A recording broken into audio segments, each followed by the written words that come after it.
రాజకీయాలు దౌర్భాగ్యంగా మారిన రోజు బాధలకి కష్టాలకి అత్యంత ఎక్కువగా బలైపోయేది ఆడవాళ్ళే. ప్రస్తుతం ఆంధ్రప్రదేశ్లో కూడా ఇదే పరిస్థితులు మనందరికీ క్లియర్గా కనిపిస్తున్నాయి.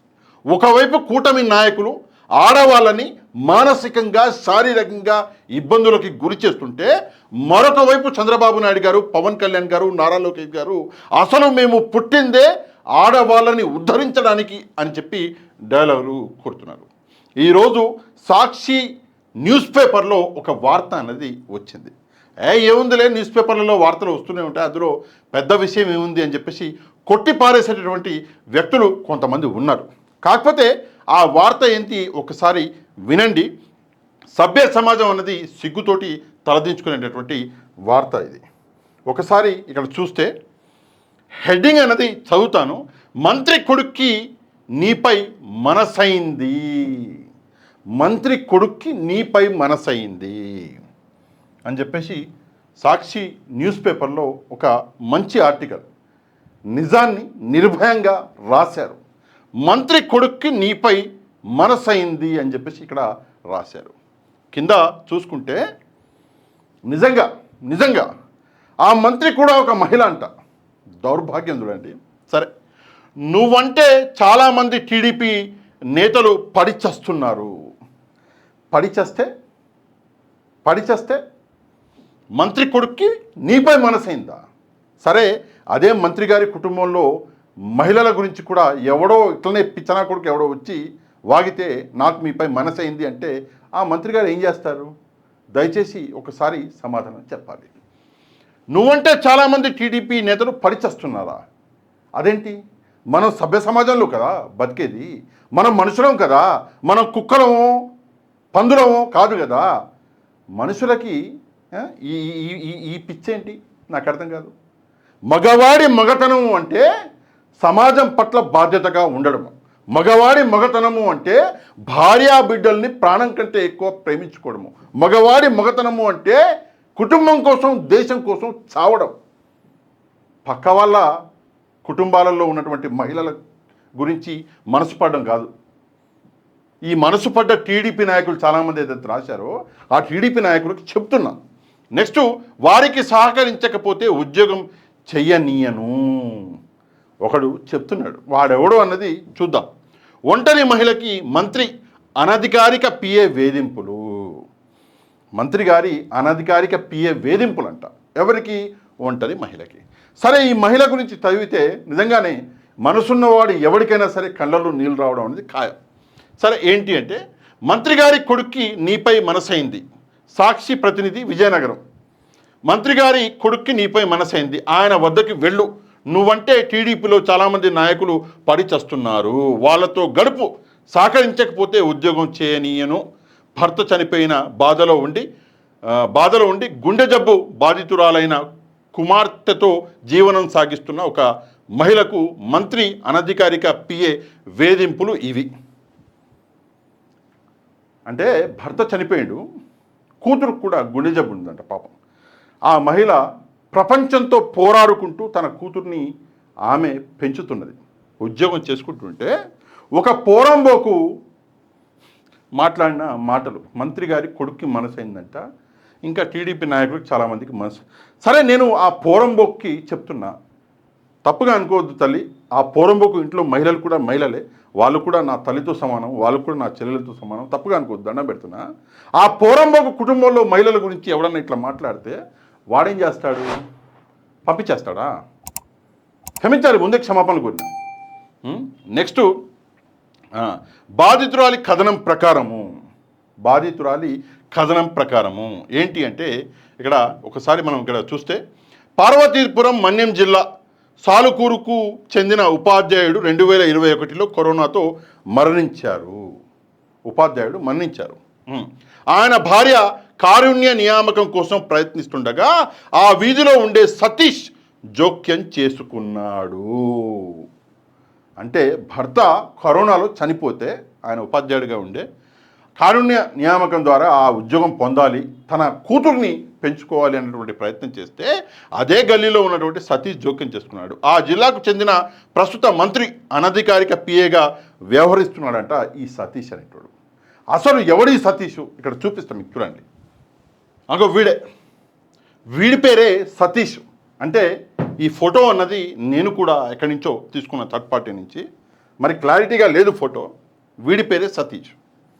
అయితే ఈ మహిళ ఎవరైతే ఈ కష్టాలని ఈ బాధల్ని అనుభవిస్తున్నారో ఈ మహిళ ఫోటో కూడా ఉంది. ఆ ఫోటో కూడా నేను మీకు చూపిస్తాను. ఎందుకు చూపిస్తాను అంటే ఆమె ఆల్రెడీ మొత్తము అది కవర్ చేసుకున్నది ఫేసు కనిపించట్లేదు కాబట్టి చూపిస్తాను. ఈమె ఆ మహిళ ఫేస్ కవర్ చేసుకొని ఉండకపోయి ఉంటే నేను చూపించేవాడిని కాదు. ఈమె ఈ మహిళ ఆ పోరంబోకు గోయుడు. ఏంటి అంటే నీకు ఉద్యోగం ఇప్పిస్తాను అని చెప్పేసి పరిచయం అయిండు. మొత్తం ఆ జిల్లాలో మంత్రి గారికి అనధికారిక పిఏగా వ్యవహరిస్తున్నాడు. ఆమెకు మాయమాటలు చెప్పి ఖర్చులు ఉంటాయని 5 లక్షల రూపాయలు గుంజాడు. 5 లక్షలు గుంజాడంట ఈ సతీష్ అనేటటువంటి వ్యక్తి. ఓకే, నెక్స్ట్ లోబర్చుకునేందుకు ప్రయత్నించాడు. చివరకు ఆ మహిళకు విద్యాశాఖలో ఆఫీస్ సబార్డినేట్ ఉద్యోగం వచ్చింది. ఎందుకు వచ్చింది ఉద్యోగం అంటే ఆ సతీష్ అనేవాడు ఏం పీకల. ఏమైంది అంటే భర్త ఎవరైతే చనిపోయారో ఆ భర్త ఉద్యోగం ఈమెకి వచ్చింది. ఓకే, నెక్స్ట్ తన ఉద్యోగం కోసం జిల్లా పరిషత్లో సతీష్ ఎవరికి లంచం ఇవ్వలేదని తెలిసిన బాధితురాలు నిలదీసింది.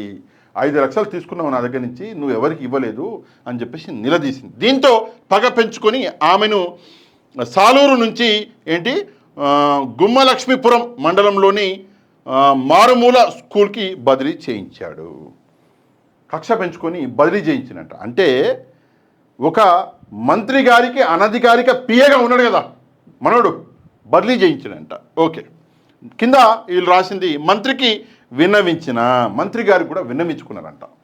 సరే, ఏం విన్నవించుకున్నారో ఇక్కడ చూద్దాం. ఆకస్మిక బదిలీతో హతాశురాలైన మహిళ తన ఉద్యోగంలో చేరి 1.5 ఏడాదిన్నరే అయింది. గుండె జబ్బుతో బాధపడుతున్న బిడ్డ ఉంది. అత్యవసరమైతే మారుమూల గిరిజన గ్రామంలో వైద్యం దొరకదని జిల్లా మంత్రికి మొరపెట్టుకుంది. ఇందాకే నేను చెప్పాను, కూతురికి గుండె జబ్బు ఉంది.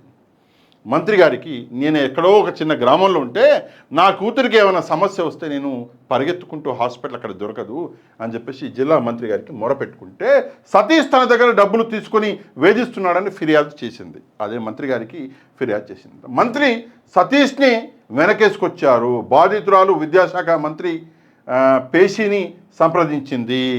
ఓకే, విద్యాశాఖ మంత్రి ఎవరు అంటే మన గౌరవనీయ లోకేష్ గారు. అక్రమ బదిలీపై హైకోర్టును ఆశ్రయించగా ఆమెకు అనుకూలంగా తీర్పు వచ్చింది. హైకోర్టులో ఆమెకు అనుకూలంగా తీర్పు అన్నది వచ్చిందంట.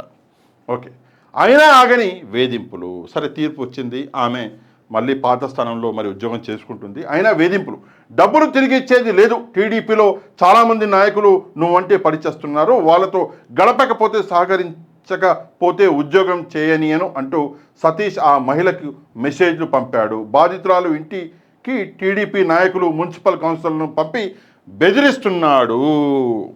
నిజానికి మనము నాయకులము అని చెప్పేసి ఎప్పుడు చెప్పుకోవాలో తెలుసా? ఎవరికైనా పనికి వస్తే, ఇట్లాంటి మహిళలకి కష్టం వస్తే అండగా నిలబడితే నాయకులు అని చెప్పుకోవాలి.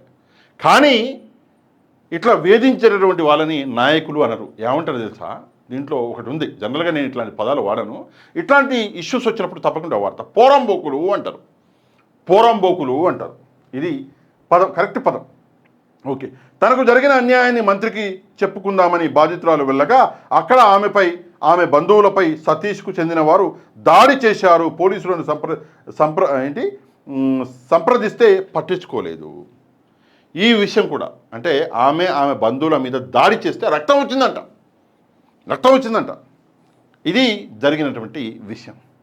నేను ఇక్కడ ఒక 2-3 విషయాలు చెప్పాలండి. మొదటి విషయం ఏంటంటే, ఆల్రెడీ మహిళల మీద ఈ కూటమికి సంబంధించినటువంటి నాయకులు చేస్తున్నటువంటి అఘాయిత్యాలు ఒక్కొక్కటి బయట పడుతున్నా కూడా కూటమి పెద్దలు ఎవరు మాట్లాడరు. జనసేన నాయకులు చేసినటువంటి ఈ గబ్బు పనుల గురించి పవన్ కళ్యాణ్ గారు మాట్లాడరు. టీడీపీ నాయకులు చేసినటువంటి గబ్బు పనుల గురించి టీడీపీ చంద్రబాబు నాయుడు గారు మాట్లాడరు. ఇక బీజేపీ అయితే ఇక వదిలేయండి, మనం ఏం మాట్లాడక్కర్లే. ఈ పరిస్థితిలో ఒకవైపు ఉంటే, మరొక వైపు మైకులో నిలబడి లేదు లేదు మహిళా జనోద్ధారకుణ్ణి నేను అని చెప్పి చంద్రబాబు నాయుడు గారు, పవన్ కళ్యాణ్ గారు, నారా లోకేష్ గారు చెప్పుకుంటారు. చిన్నపిల్లల్లో దేవుడు కనిపిస్తాడు అంటారు నారా లోకేష్ గారు. మహిళల్ని గౌరవిస్తాను అంటారు. ఇదా సార్ గౌరవం? ఓసారి పిలిపించండి ఆ మంత్రి గారిని, పిలిపించి ఏందమ్మా ఏంది కథ, ఏంది ఈ రచ్చ అని చెప్పేసి అడుగుతారా నారా లోకేష్ గారు? దయచేసి నేను ప్రశ్నిస్తున్న సమాధానం చెప్పండి. మాలాంటి వాళ్ళకి ఏం సమాధానం చెప్తారు నారా లోకేష్ గారు?